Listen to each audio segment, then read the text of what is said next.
Oke, berikutnya untuk book sharing, yang pertama akan dibawakan oleh Mbak Lady Kurnia Hatika, The Things You Can See Only When You Slow Down. Mbak Lady, dipersilahkan. Oke, terima kasih untuk Mas Ade. Di sini saya diberi kesempatan untuk melakukan sharing book. Di sini judul buku yang akan saya sampaikan yaitu berjudul The Things You Can See Only When You Slow Down by Hae Min Sunim. Jadi buku ini ditulis oleh Hae Min Sunim yang merupakan seorang biksu Zen asal Korea, dan dia juga merupakan mantan profesor. Jadi beliau ini sering dimintai nasihat oleh orang-orang mengenai masalah kehidupan. Lalu beliau memutuskan untuk membagikan pemikirannya di sosial media dan ternyata mendapatkan respon yang luar biasa dari warganet. Jadi dari sanalah pemikiran yang beliau sebarkan di sosial media akhirnya dikemas dalam bentuk buku. Dari sini Hae Min Sunim berusaha untuk menyampaikan hal-hal yang sering kita lewatkan, khususnya ketika kita terlalu sibuk dengan diri kita sendiri. Jadi di sini ada quote di buku ini yang mengatakan, si Hae Min Sunim mengatakan the world move fast, but it doesn't mean we have to. Jadi ini adalah kata kunci yang ada di buku si Hae Min Sunim.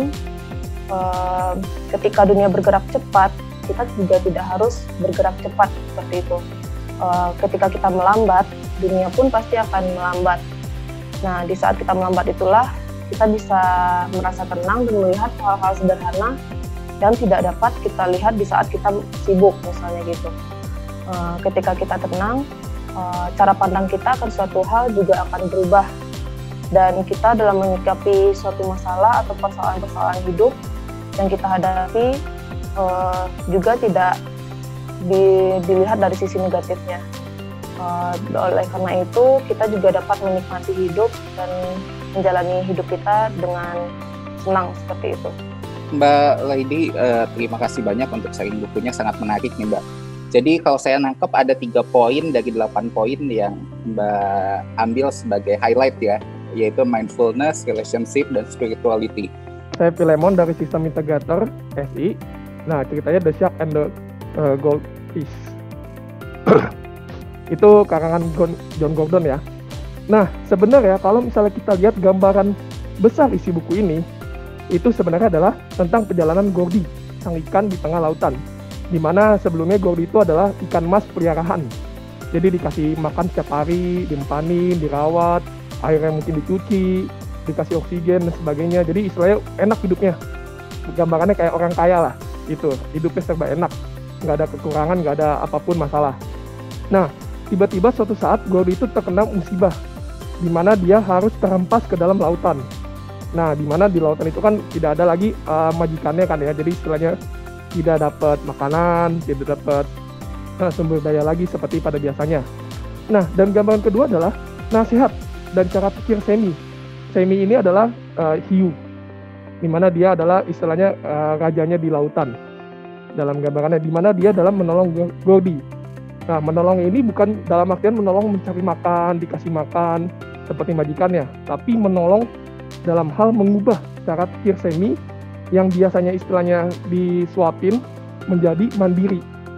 Nah, disitulah gambaran besar dari isi buku ini.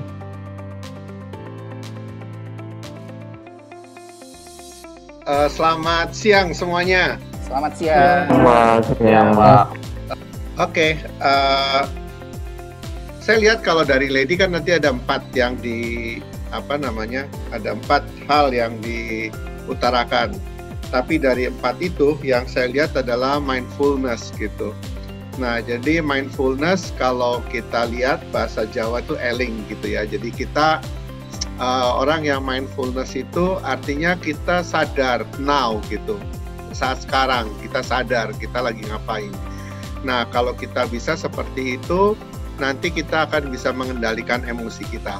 Nah, pada saat kita bisa mengendalikan emosi kita akan terjadi ketenangan, dan dengan ketenangan itu kita bisa lebih produktif. Nah, kenapa spiritual?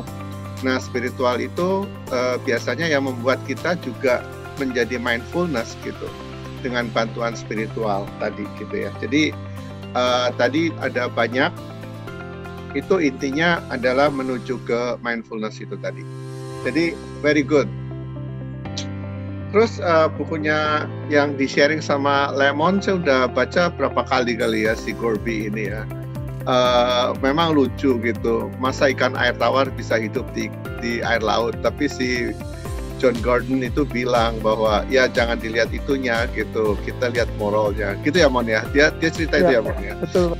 Itu yang saya lihat dari sharing Filemon tadi. Adaptasi itu agility ya, jadi agile gitu. Itu kan salah satu value-nya andal ya. Jadi orang-orang andal tuh harus agile gitu, harus mudah beradaptasi gitu dengan keadaan-keadaan yang perkembangannya cepat sekali gitu ya. The world changing very fast tadi kata si lady ini. Dan kemudian ya kita harus do. Kita nggak cuma dream tapi do gitu ya. Itu yang saya lihat. Sharing jadi penting. Dan ini kita lakukan di Andal, banyak sekali sharing. Kenapa? Dengan sharing itu kita bisa berbagi, kalau kita akan sharing, kita bisa dapat lebih karena kita belajar dengan sharing. Kemudian yang mendengarkan sharing kita itu akan belajar. Jadi sharing itu sangat penting sekali di All Members Meeting ini. Gitu. Saya pengen menggarisbawahi tentang peristiwa dan reaksi itu sama dengan hasil.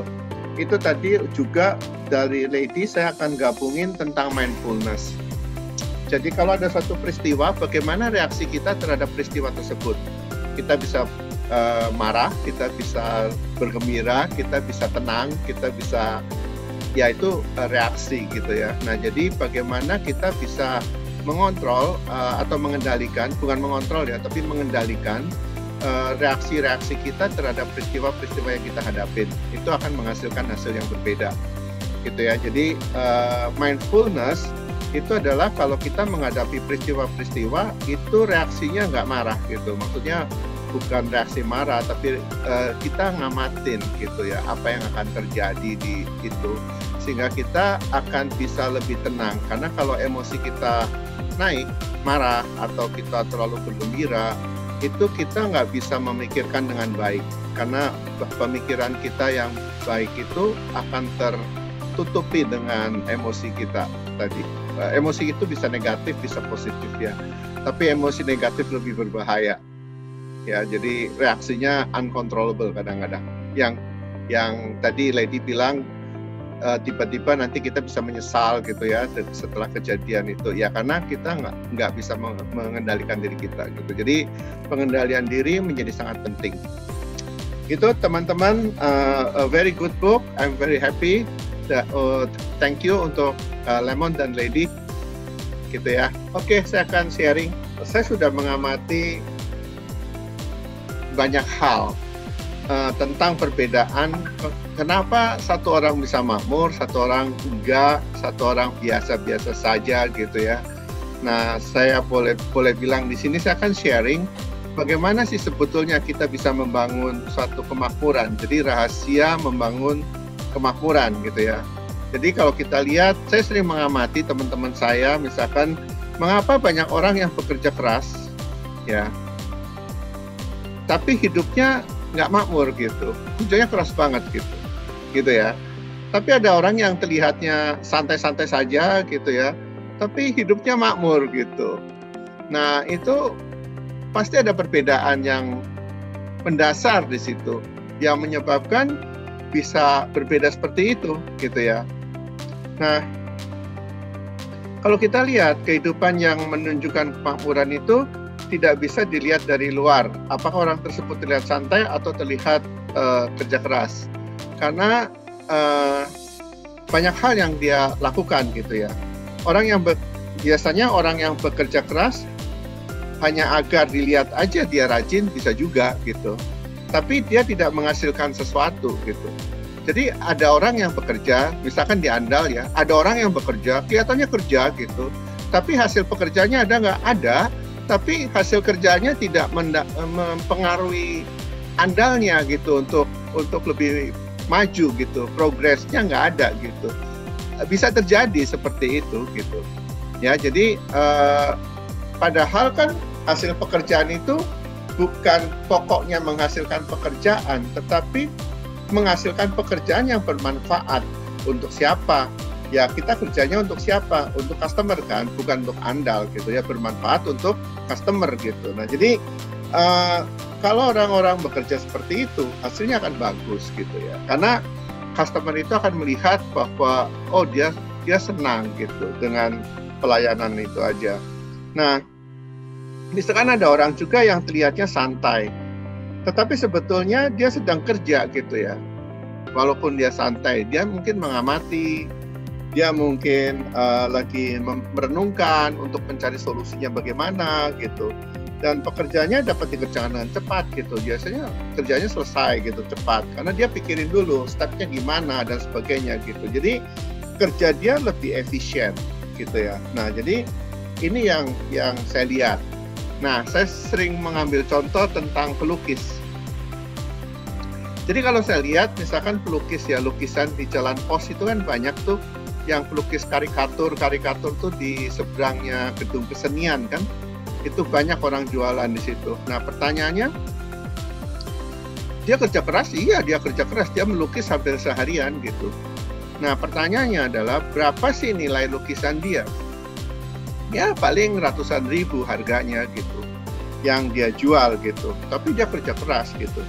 Nah coba saya lihat pelukis-pelukis yang pelukis lain ya, dia ada yang menyelesaikan lukisannya bisa 1-4 bulan baru selesai satu lukisan. Tapi pada saat dia melukis benar-benar hatinya dicurahkan ke situ, semua energi, pikiran dan sebagainya dicurahkan ke dalam lukisan itu, sehingga lukisannya itu hidup gitu. Nah lukisan-lukisan seperti itu kalau dijual harganya ratusan juta, tapi ada orang yang mau beli gitu. Nah jadi ini yang membuat beda sebetulnya. Kenapa pelukis, sama-sama pelukis, yang di yang di Jalan Pos itu bagus lukisannya ya bagus, kalau enggak orang nggak mau beli gitu. Tapi jiwanya berbeda gitu pada saat dia melukis gitu ya, sehingga nilai lukisannya itu juga berbeda gitu ya.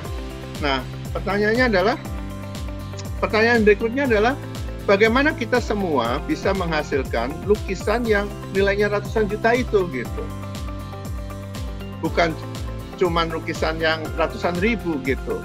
Pertanyaannya kan itu. Sehingga itu bisa membangun kemakmuran untuk kita semua gitu. Jadi gitu. Nah saya belajar karena saya seorang waktu dulu saya suka tanaman, saya sering belajar dari tanaman gitu ya. Nah jadi kalau kita lihat kelihatan nggak gambar slide saya nih? Kelihatan Pak. Kelihatan ya? Kelihatan Pak.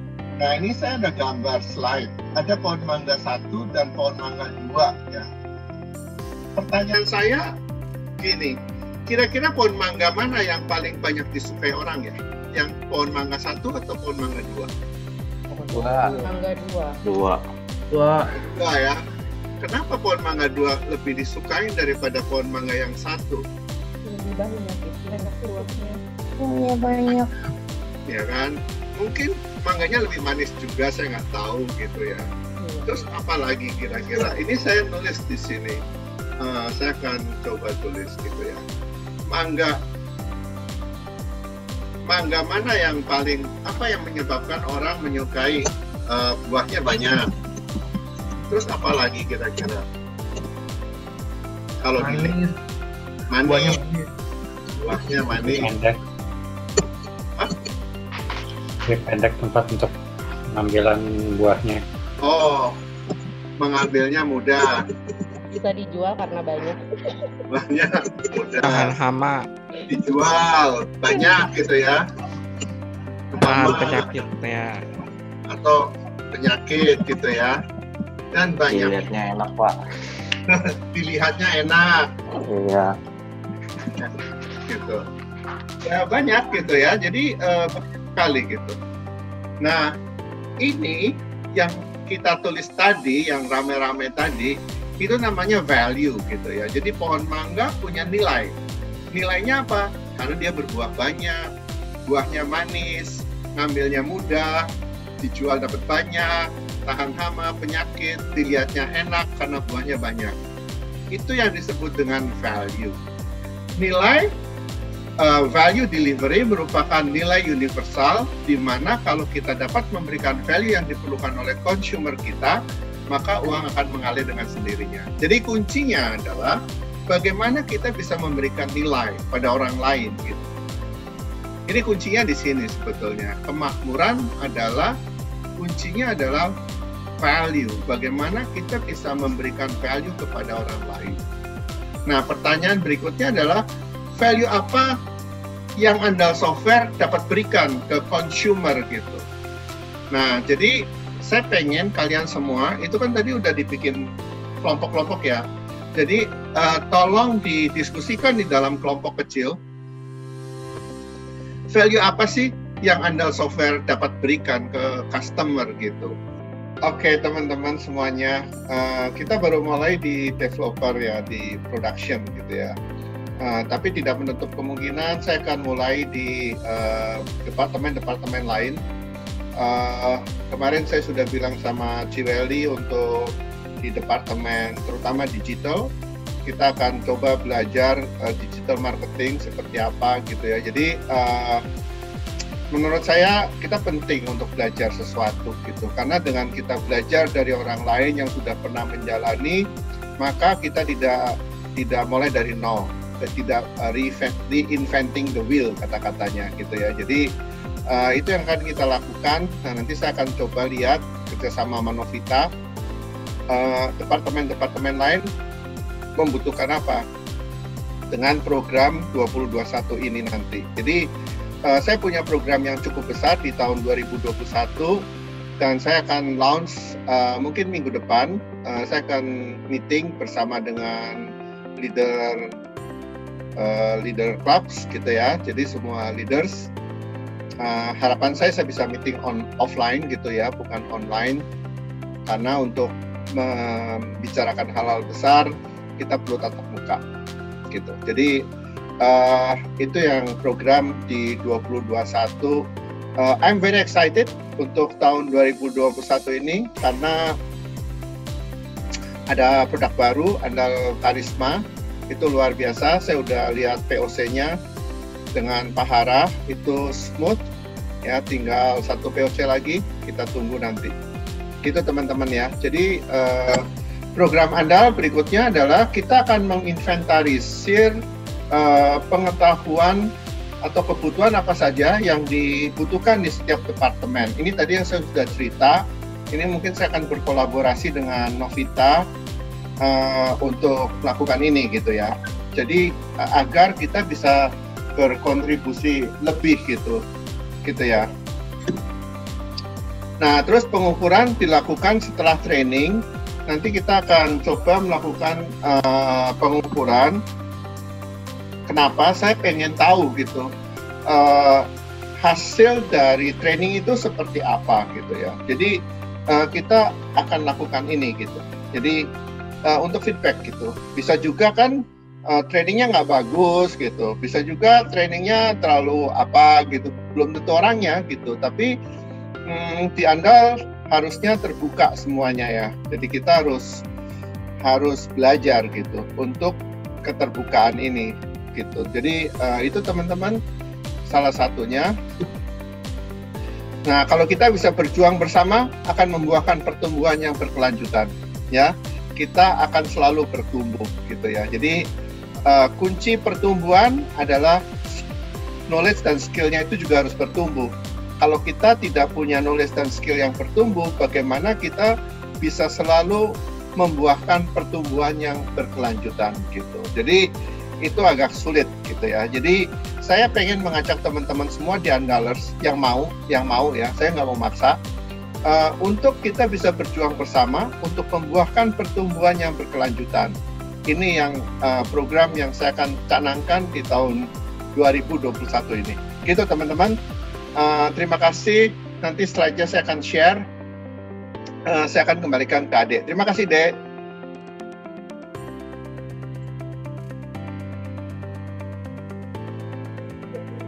Oke, terima kasih banyak Pak Indra. Poin terakhir yang saya highlight yaitu berjuang bersama akan membuahkan pertumbuhan yang berkelanjutan ya Pak ya. Iya, So, mantap. ini yang harus ada di dalam diri kita semuanya. Mari kita sama-sama untuk berjuang bersama supaya Anda bisa tumbuh lebih baik lagi ke depannya, lebih besar lagi seperti itu.